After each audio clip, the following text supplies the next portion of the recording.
नमस्कार दोस्तों, स्वागत है आपका हमारे YouTube चैनल जीके ट्रैकर पे। देखिए फ्रेंड्स, आज के इस वीडियो पे हम बात करेंगे जो हमारी एक सीरीज़ है Uttarakhand GK one liner series. इस सीरीज़ में हम उत्तराखंड की जो विभिन्न वन लाइनर बुक्स आती हैं इनके नोट्स को कवर यहाँ पे कर रहे हैं। सबसे पहले हम नोट्स पब्लिकेशन की जो BS नेगी वन लाइनर है उस किताब को कवर कर रहे हैं। इसमें हम पूरी किताब को वन लाइनर के रूप में, क्वेश्चन के रूप में कवर करते हैं और ना सिर्फ क्वेश्चन आंसर करते हैं, उनसे जुड़े हुए एक्स्ट्रा फैक्ट को भी यहीं पे हम कवर करते हुए चलते हैं, तो जिससे आपका रिवीजन भी हो जाता है और आपकी सारी चीजें आपको उनकी प्रैक्टिस भी अच्छे से हो जाती है।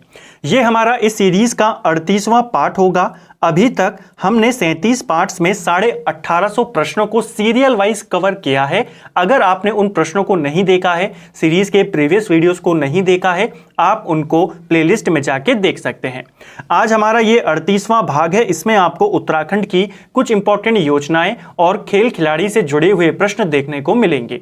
तो चलिए दोस्तों, वीडियो को शुरू करते हैं। आज का हमारा पहला प्रश्न है, नंदा गौरा योजना राज्य सरकार द्वारा कब शुरू की गई थी? देखिए, जो नंदा गौरा योजना है इसकी शुरुआत जून 2017 में करी गई थी। ठीक है, ये आपको याद रखना है कब इसकी शुरुआत हुई, जून 2017। उत्तराखंड में दो योजनाएं चल रही थी। एक का नाम था गौरा देवी कन्या धन योजना और एक योजना का नाम था नंदा देवी योजना। दोनों को मिलाकर इस योजना को बनाया गया है। इस योजना के तहत जो BPL परिवार होते हैं उनकी बालिकाओं को, उनकी कन्याओं को 2 किस्तों में 62,000 रुपए दिए जाते हैं। पूछा जा सकता है कितना अमाउंट दिया जाता है, 62,000 रुपीज। जब वो 12वीं पास करती हैं बालिकाएं, उनको 11,000 रुपए मिलते हैं और शादी के टाइम पर 51,000 रुपए दिए जाते हैं। ठीक है, नेक्स्ट है हमारा, जननी सुरक्षा योजना कब शुरू की गई थी? देखिए, जननी सुरक्षा योजना इसकी शुरुआत अप्रैल 2005 में करी गई थी। ये आपको याद रखना है, पूछा जा सकता है। ठीक है, और इसी योजना के अंतर्गत 2015 में खुशियों की सवारी योजना को भी यहाँ पे शुरू किया गया था। ठीक है, तो ये आपको पूछा जा सकता है कब शुरू की गई, 2015 में। खुशियों की सवारी को इसके साथ कब जोड़ा गया, 2015। इसकी शुरुआत कब हुई, 2005 में। ठीक है, सबला योजना कब शुरू की गई थी? राज्य के अंदर सबला योजना कब शुरू की गई? ये शुरू की गई नवंबर 2010 में। ठीक है, 11 से 18 साल की जो किशोरियां हैं, जो बालिकाएं हैं, जो स्कूल नहीं जा पाती हैं, उनके विकास के लिए, उनके विकास को सुनिश्चित करने के लिए इस योजना की शुरुआत करी गई थी। ठीक है, सबला योजना किसके लिए है? 11 से 18 वर्ष की बालिकाओं के लिए, नवंबर 2010 से। नेक्स्ट है हमारा, तेलू रौतेली पेंशन योजना, विशेष पेंशन योजना कब शुरू की गई थी? तेलू रौतेली विशेष पेंशन योजना इसकी शुरुआत 1 अप्रैल 2014 में करी गई थी। ठीक है, तो ये आपको याद रखना है, पूछा जा सकता है। इस योजना के तहत जो कृषि कार्य में लगे और जो दिव्यांग लोग हैं उनको पेंशन दी जाती है। ठीक है, नेक्स्ट है हमारा, राज्य युवा नीति की घोषणा कब करी गई थी? तो राज्य युवा नीति की घोषणा 5 सितंबर 2011 में करी गई थी। ठीक है, तो ये आपको याद रखना है। नेक्स्ट है, राज्य सरकार द्वारा सर्वप्रथम औद्योगिक नीति की घोषणा कब की गई थी? तो राज्य सरकार ने सबसे पहले औद्योगिक नीति की घोषणा 8 जुलाई 2001 में करी थी। और जो नई औद्योगिक नीति आई थी वो आपकी कब आई थी? वो आई थी 2003 में। दोनों याद रखना है, सबसे पहले 2001 और फिर 2003। आपको एग्जाम में डायरेक्ट योजनाएं पूछी जाती हैं, उनसे रिलेटेड अगर कोई एक्स्ट्रा फैक्ट है तो वो पूछा जाता है, अदरवाइज आपसे योजना कब शुरू की गई ये पूछा जाता है। नेक्स्ट है, राज्य सरकार ने औद्योगिक प्रोत्साहन नीति की घोषणा कब की थी? तो औद्योगिक प्रोत्साहन नीति इसकी घोषणा अप्रैल 2008 में की गई थी। ठीक है, ये योजना 10 साल तक लागू रही थी। तो कब तक रही? 2018 तक। ये क्वेश्चन पूछा जा सकता है कि जो राज्य औद्योगिक प्रोत्साहन नीति थी कब से कब तक के लिए जारी की गई थी? 2008 से 18 तक के लिए। राज्य की पर्यटन नीति की घोषणा कब की गई थी? तो राज्य की पर्यटन नीति की घोषणा 26 अप्रैल 2001 में करी गई थी। ठीक है, ये आपको याद रखना है, पूछी जा सकती है। नई पर्यटन नीति को मंजूरी मिल चुकी है 2018 में। वर्ष 2014 में राज्य सरकार और किस देश की कंपनी के बीच जायका परियोजना को लेकर अनुबंध हुआ था? तो एक क्वेश्चन आपसे एग्जाम में यह बनता है कि जायका परियोजना की शुरुआत कब की गई, आप बताएंगे 2014। इसके लिए राज्य सरकार और जापान की कंपनी के बीच समझौता यहां पर हुआ था। तो ये आपको याद रखना है, जायका परियोजना किस किस के सहयोग से चल रही है, राज्य सरकार और जापान की कंपनी के सहयोग से। ठीक है, इस योजना के तहत ये जो जायका परियोजना है, इसके तहत जो वन पंचायत होते हैं उनके माध्यम से वनों का संरक्षण करना, जो चारागाह होते हैं उनका विकास करना, महिला रोजगार को बढ़ावा देना, इसके तहत कार्य किए जाएंगे। वीर चंद्र सिंह गढ़वाली पर्यटन स्वरोजगार योजना की शुरुआत कब हुई थी? बहुत बार ये क्वेश्चन रिपीट हुआ है एग्जाम के अंदर। तो वीर चंद्र सिंह गढ़वाली पर्यटन स्वरोजगार योजना, इसकी शुरुआत 1 जून 2002 को हुई थी। ये आपको याद रखना है डेट सहित। अटल खाद्यान्न योजना की शुरुआत कब की गई थी? तो ये क्वेश्चन पिछले साल के एग्जाम में आपसे पूछा गया था, शायद कनी सहायक में या वीडियो में से किसी एक एग्जाम में ये आपसे पूछा गया था कि अटल खाद्यान्न योजना कब शुरू की गई। तो ये आपकी 11 फरवरी 2011 में करी गई थी। ठीक है, आरोही परियोजना की शुरुआत कब की गई थी? आरोही परियोजना ये कंप्यूटर शिक्षा से संबंधित है और इसकी शुरुआत मई 2002 में करी गई थी। ठीक है, देवभूमि मुस्कान योजना को कब शुरू किया गया था? तो देवभूमि मुस्कान योजना, इसकी शुरुआत 2009 में होती है। ये भी इंपॉर्टेंट है, ध्यान रखेंगे। स्कूल चलो अभियान की शुरुआत कब हुई थी? ये क्वेश्चन आपसे 2019 के हाईकोर्ट के एग्जाम में पूछा गया था कनिष्ठ सहायक के। ठीक है, तो स्कूल चलो अभियान कितना पुराना प्रश्न है, लेकिन अभी 2019 में ये पूछा गया था। इसकी शुरुआत होती है 1 जुलाई 2001 से। ठीक है, तो स्कूल चलो अभियान कब शुरू किया गया? 1 जुलाई 2001। इस योजना के तहत जो 6 से 14 वर्ष के बच्चे हैं उनको प्रयास किया जाएगा कि इस एज के बच्चों का, 6 से 14 साल के बच्चों का 100% एडमिशन स्कूलों में कराया जाए। ठीक है, नेक्स्ट है SC, ST, OBC बालिकाओं के लिए आवासीय विद्यालयों की स्थापना करने के लिए कस्तूरबा गांधी बालिका विद्यालय योजना कब शुरू की गई थी? तो बहुत इंपॉर्टेंट है, कस्तूरबा गांधी बालिका विद्यालय योजना, इसकी शुरुआत 2004 में करी गई थी। ठीक है, शैलेश मटियानी पुरस्कार कब से दिया जाता है?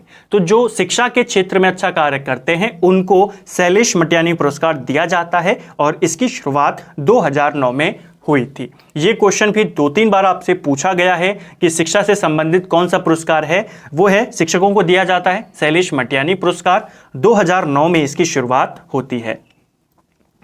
देश को जानो योजना की शुरुआत कब हुई थी? देश को जानो योजना की शुरुआत 15 अगस्त 2019 को करी गई थी।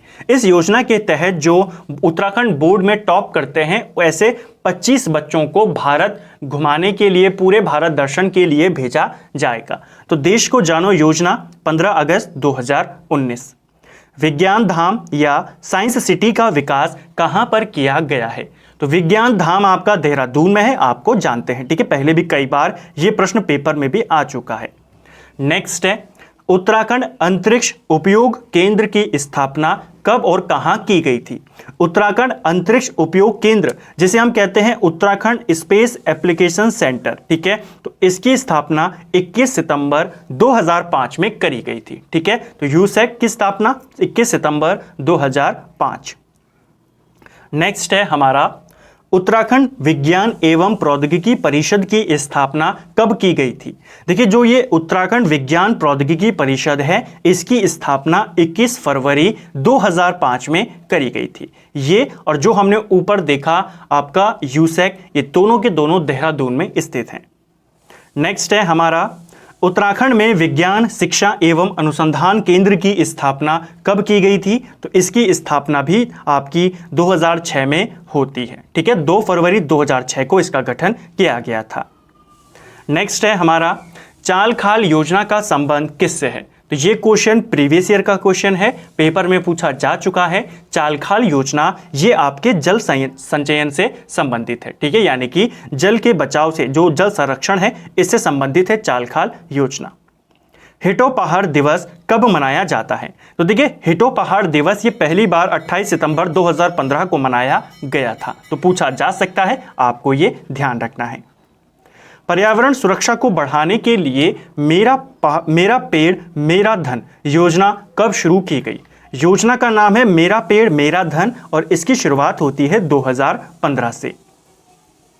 पर्यावरण मित्र योजना का प्रारंभ कब और कहां से किया गया था? पर्यावरण मित्र योजना इसकी शुरुआत होती है श्रीनगर से 11 मार्च 2006 को, ठीक है। और कौन करते हैं? पूर्व वन मंत्री डॉक्टर हरक सिंह रावत के द्वारा इसकी शुरुआत करी जाती है, ठीक है। तो बहुत इंपॉर्टेंट है पर्यावरण मित्र योजना, श्रीनगर से 2006 में डॉक्टर हरक सिंह रावत। गंगा को राष्ट्रीय नदी कब घोषित किया गया था? ये क्वेश्चन ना सिर्फ उत्तराखंड में बल्कि सेंटर के एग्जाम में, रेलवे के एग्जाम में कई बार पूछा गया है। गंगा नदी को राष्ट्रीय नदी 4 नवंबर 2008 में घोषित किया गया था। स्पर्श गंगा अभियान की शुरुआत कब की गई थी? स्पर्श गंगा अभियान इसकी शुरुआत 17 दिसंबर 2009 को होती है और 17 दिसंबर को ही गंगा स्वच्छता दिवस भी मनाया जाता है। तो ये दोनों क्वेश्चन आपको याद रखने हैं। स्पर्श गंगा अभियान कब शुरू हुआ? आप बताएंगे 17 दिसंबर 2009। आपसे पूछेगा गंगा स्वच्छता दिवस कब मनाते हैं, तो भी आप बताएंगे 17 दिसंबर। हरिद्वार से नमामि गंगे अभियान कब शुरू हुआ था? ये क्वेश्चन 2 से 3 बार यूके एसएससी पूछ चुका है। जो नमामि गंगे अभियान था इसकी शुरुआत होती है 7 जुलाई 2016 से। हरिद्वार का जो ऋषिकुल मैदान है यहां से इसको शुरू किया गया था। पिछले पेपर में मैदान का नाम आपसे पूछा गया था पर्टिकुलरली, तो आपको ये याद रखना है। किस वर्ष देहरादून में खेल अकादमी की स्थापना करी गई थी?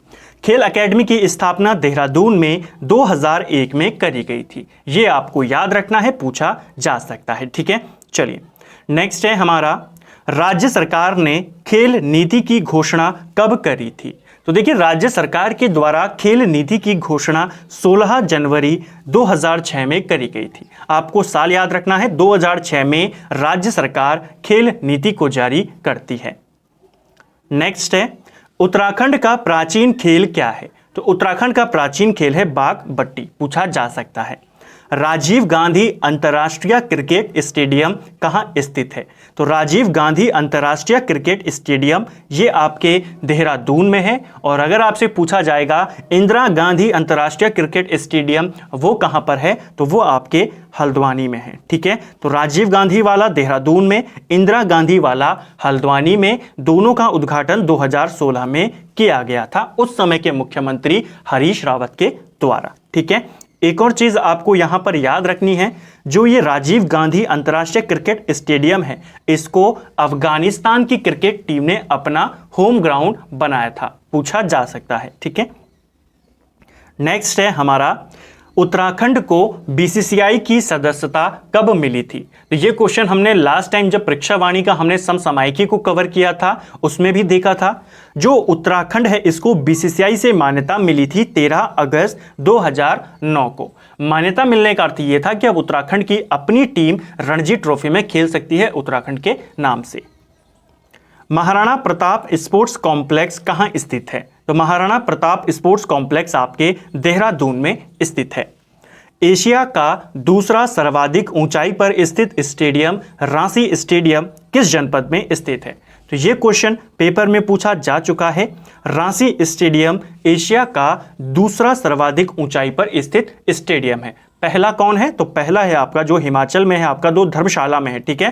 धर्मशाला वाला जो स्टेडियम है वो पहले स्थान पर है, दूसरे पे रांसी स्टेडियम है और ये आपका पौड़ी गढ़वाल में स्थित है। हरीश भाकुनी का संबंध किस खेल से है? देखिए हरीश भाकुनी इनका संबंध हॉकी से है, आपको याद रखना है, ठीक है। एक और खिलाड़ी हैं जो कि ओलंपिक पदक विजेता हैं हॉकी के, इनका हाल ही में निधन हुआ था, नाम क्या था? हरदयाल सिंह, ठीक है। तो हॉकी के प्रसिद्ध खिलाड़ी ओलंपिक गोल्ड मेडलिस्ट हैं, ठीक है। हरदयाल सिंह किससे संबंधित हैं? हॉकी से, पूछा जा सकता है। नेक्स्ट है हमारा, वंदना कटारिया किस खेल की प्रसिद्ध खिलाड़ी हैं?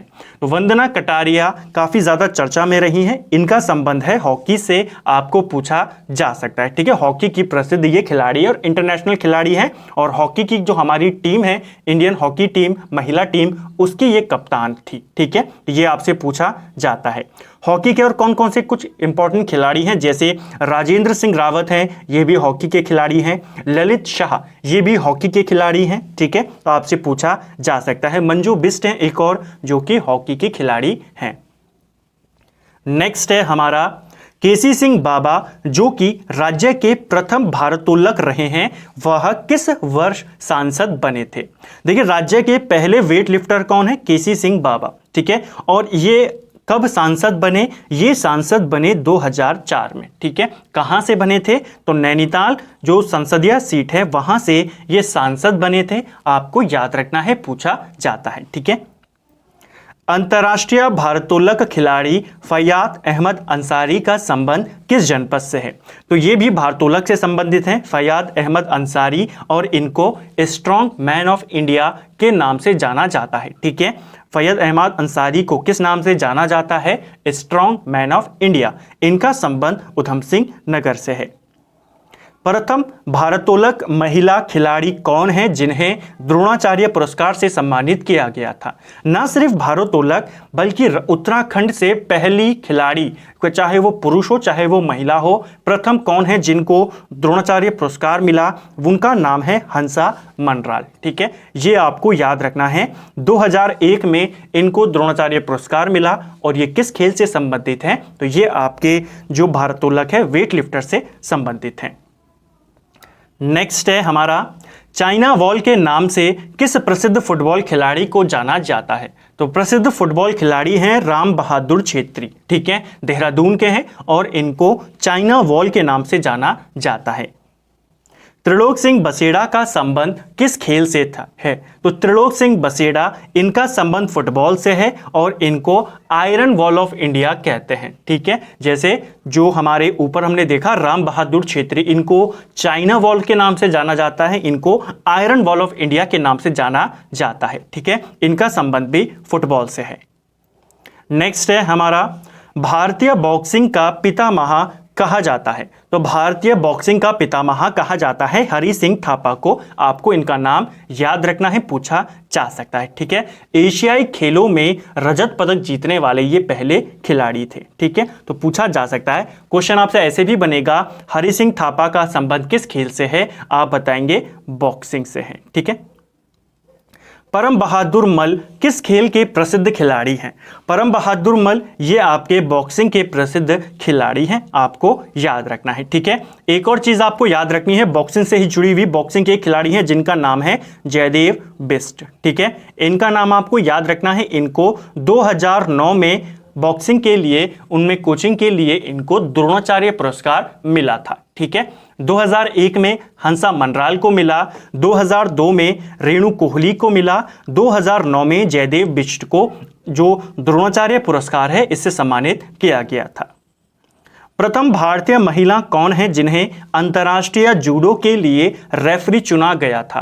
तो अंतर्राष्ट्रीय जूडो मैच में रेफरी का कार्य करने वाली या रेफरी के लिए चुने जाने वाली पहली भारतीय महिला, ना सिर्फ उत्तराखंड की बल्कि पूरे भारत की पहली महिला थी सुश्री मीनू। ठीक है, पौड़ी निवासी तारा रावत का संबंध किस खेल से है?